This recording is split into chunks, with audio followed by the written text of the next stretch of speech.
Hey class, welcome back. Today we're going to make a puzzle box, and this is what it looks like. It's made out of walnut. What a puzzle box is that you have to do something special to open it up. This one doesn't open up if I try to, but if I do something, figure out how to open it up, then you have access to it. The fun part is to figure out how to do it. Open it up, that is. So I'll show you how this works. Okay, right now I have it so that you can take the top off, put it back on, but inside there's these little pins right here on each side. Now those pins are loose so they can slide back and forth. And what you do is you put the lid on, make sure the pins are tucked in, put the lid on, you give it a shake, and what it does is it traps the lid on. But if you give the box a spin real fast like that, centrifugal force brings those pins on the outside and they slide to the edge, allowing the lid to come off. Now if you see the lid, you'll see that I put a little dado in here. And when the pins are shaken up a little bit, they kind of stick up, and this pin goes right in that dado and prevents it from coming out. Now I'm going to show you how it's made. Here are the pieces of material that I need for this puzzle box. So I have the sides, and it's ripped into 3.5 inch strips. I have the bottom, so that goes on the bottom of the puzzle box. This is the top piece I'm going to use for the cover, and this would be the part that holds the pins in that I have to put a dado in on this side. Here are 4 pins. I just used a regular flathead screw and I just cut it off. I'll show you how I do that as well. And here are these little strips of walnut. Now what those are for is they hold the pin in right there. And this little piece right here, that's just the lid, handle.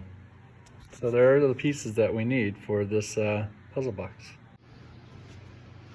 This is a miter saw, and it does a really good job with cutting straight lines, or you can adjust it to make any kind of angle that you want, up to 45 degrees.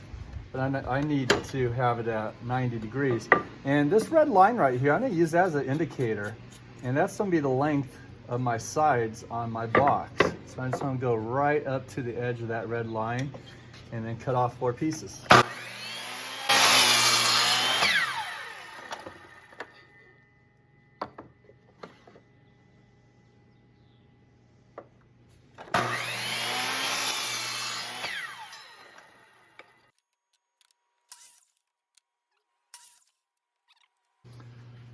This is a dovetail jig, and what it does is it allows me to create finger joints. So the wood will be connected by finger joints. Now it's called a dovetail jig, but you can use a 1/2 inch bit with a guide on it right here. And where that guide runs, it runs right in these little slots, so that you have these perfect little cutouts that are evenly spaced. And we're using a 1/2 inch bit. So I'm going to set this up.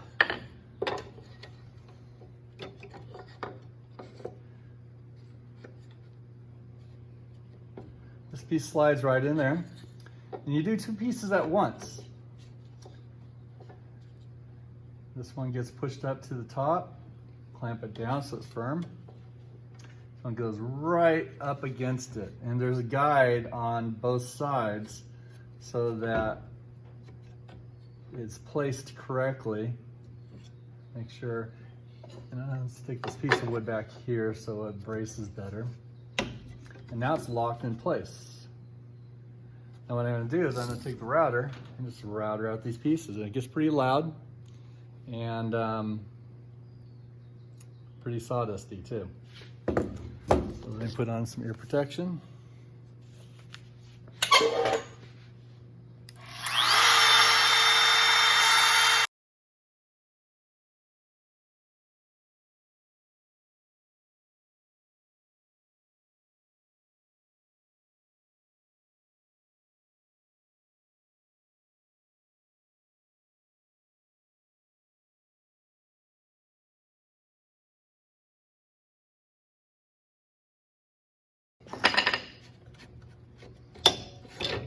comes out like that. So you have these, they look like little fingers. Goes right in here. And then when you slide it together, it's a nice perfect fit. Now you can see that I have a little excess on the end, you just sand that out. But that does a nice job. Now I have to do the other 3 sides.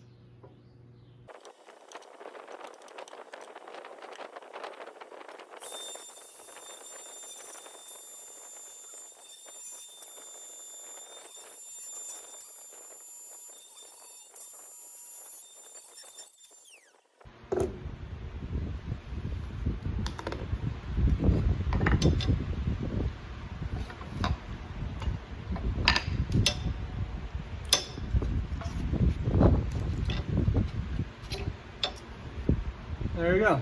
Now I have all 4 sides.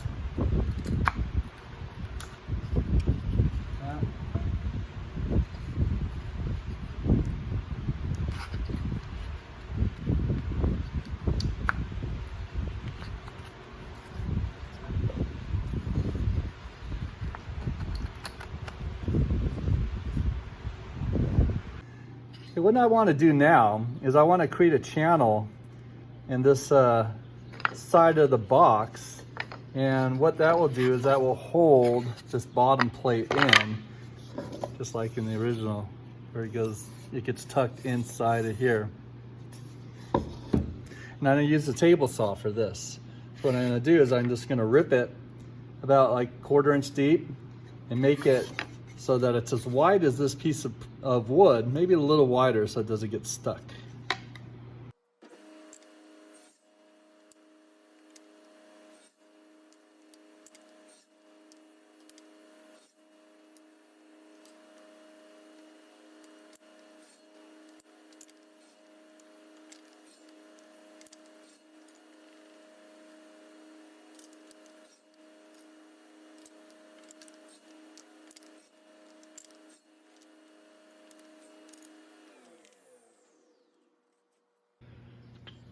So I dry fitted it together, and I'm gonna see what size I need to cut this bottom plate. And I'm just gonna go in here and tuck into the data. So this one needs to be about 5 3/8. And this one needs to be 4 5/8. 5 3/8, 4 5/8. All right, so I cut it out. Let's see how it fits.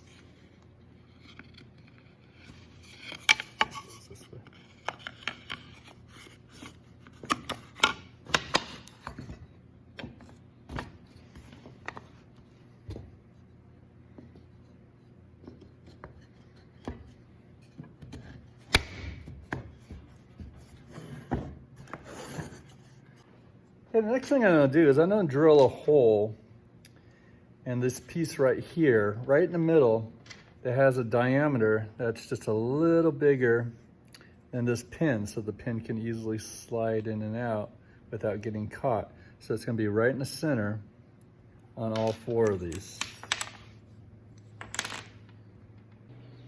Okay, so now I'm gonna drill a hole through all 4 of them at the same time. I have it clamped up.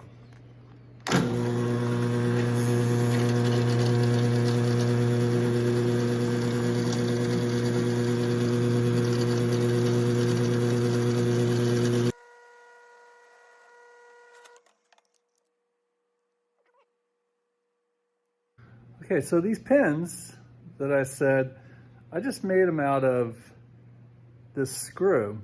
And all I did,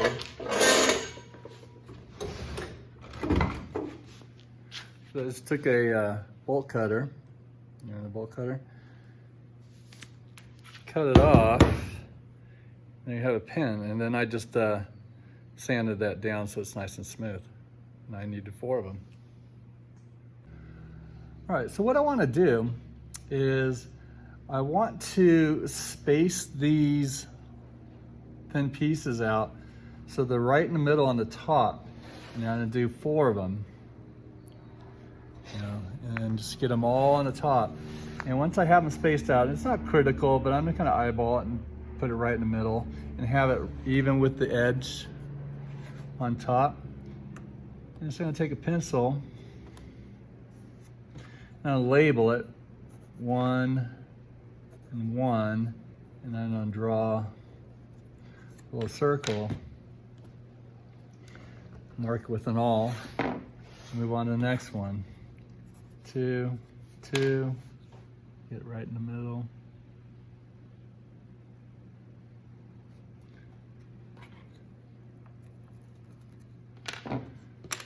Take an awl.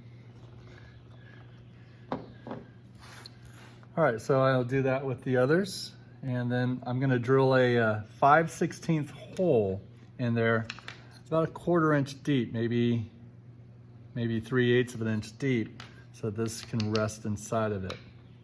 So here's my 5/16 bit on this drill press. What I'm gonna do is I'm gonna drill down maybe a little more than halfway, and that will allow that pin to be countersunk inside there, so that when you spin it around, the centrifugal force will bring it towards the edge and it won't be sticking out.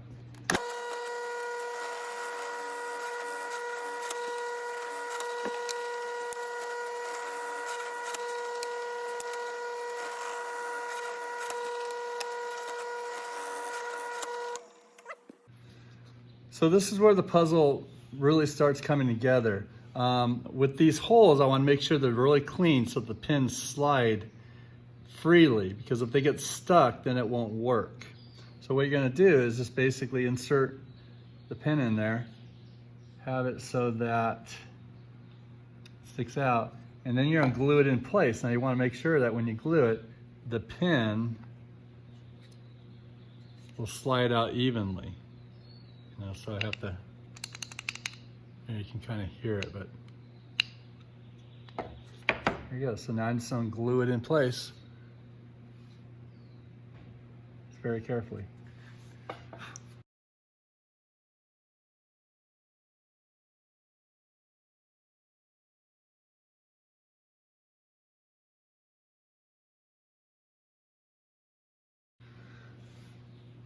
So I have the 4 pins in. Now I just need to glue it up.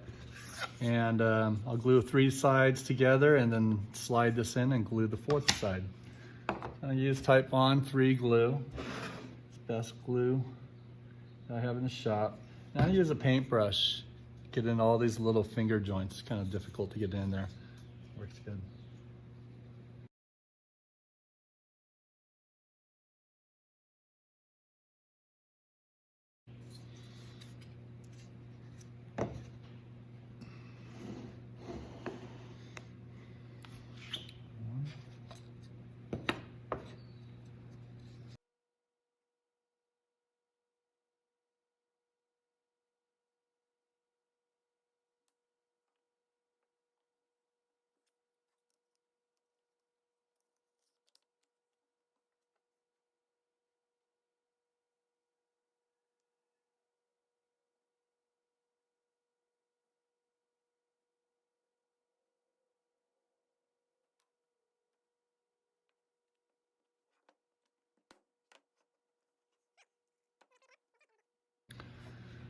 Okay, so while I'm waiting for this to dry, what I'm going to do is I'm going to start making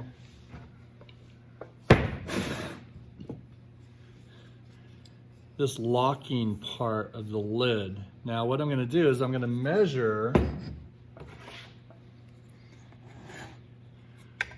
how far the distance between these little pin clamps, and I'm going to cut out a piece that goes, it's a square piece that goes with that distance. So I don't want it too tight, but I want it to be snug so it doesn't move around. This side, it's 4 1/4 by 3 3/4. 4 1/4, 3 3/4.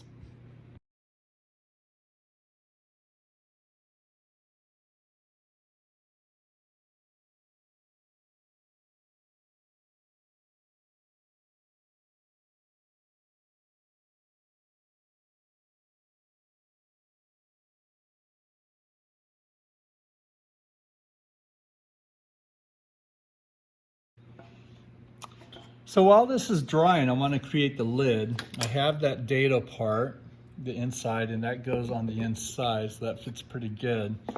And I want the lid to be a little offset. I don't want it to be flush with the outside. It's just a decorative thing.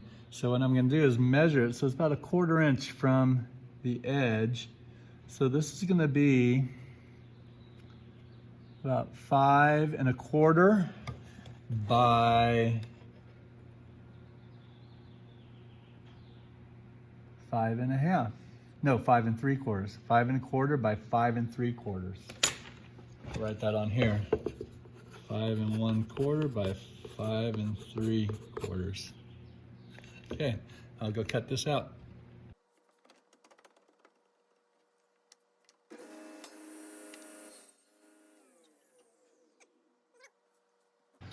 So here's the lid, and here's the inner part of the lid right here. But before I glue this on, I want to sand this down because it's going to be hard to get to all these little corners and everything like that if I have this lip or the step right here.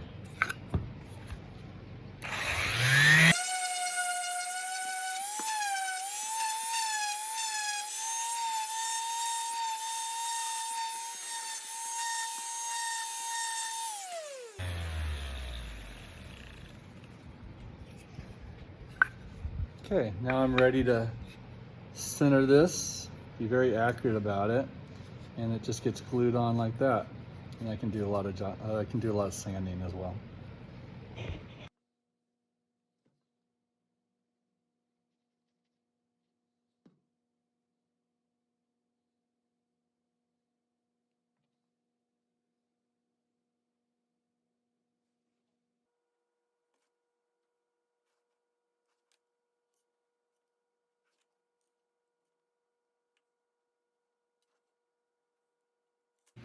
All right, let it dry.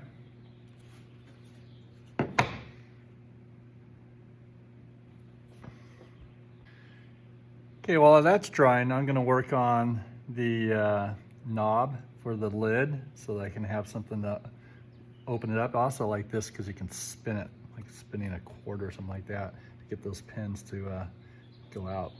So I'm just gonna basically just round it off, keep one side flat, make it so this feels good to the touch.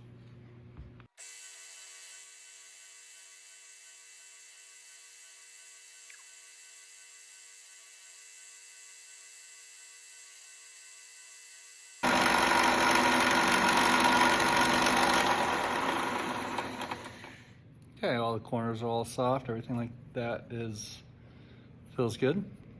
So I just glue it onto the top. So I want to glue this little knob right in the middle, and the best way to find the middle of the square of a rectangle is just to find the diagonal corners and do a line. The other way, do a line. And right where they intersect, that's the middle of this, and what I'm going to do is I'm going to glue it right in the middle. But I don't want to use too much glue because they'll squeeze out, and I don't want to have to clean up too much.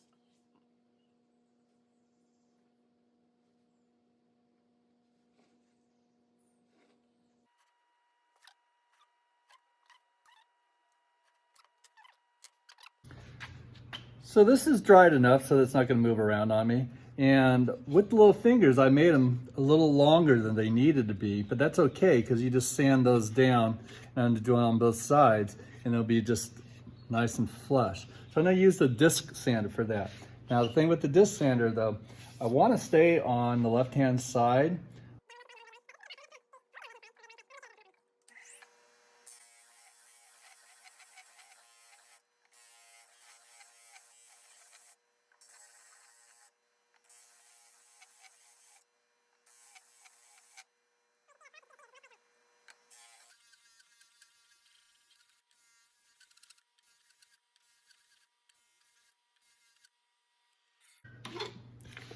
All right, it looks pretty good. Now I'm just gonna go with the palm sander and really make it smooth and even everything out.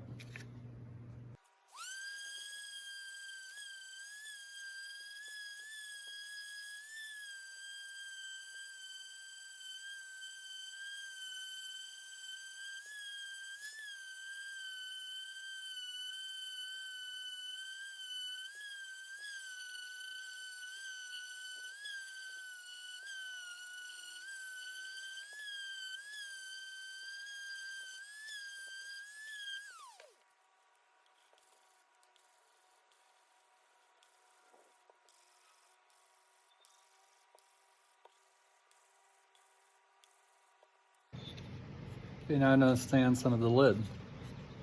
Well, not some of it, all of it.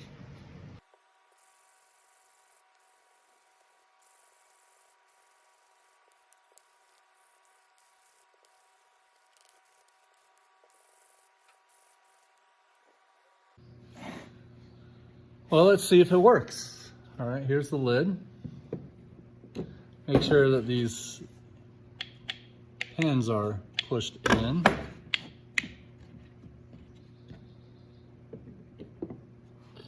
Shake it up. Shaking. See? Won't come off. Give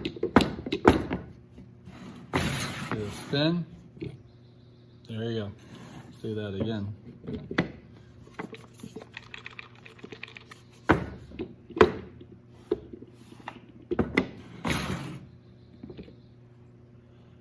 And well, class, there we go. That's my puzzle box. I'm pretty pleased with it. I like the idea that it's so simple that you just have to spin it. It wasn't too hard to build, but I think it turned out pretty well. All right, until next time, have a good one.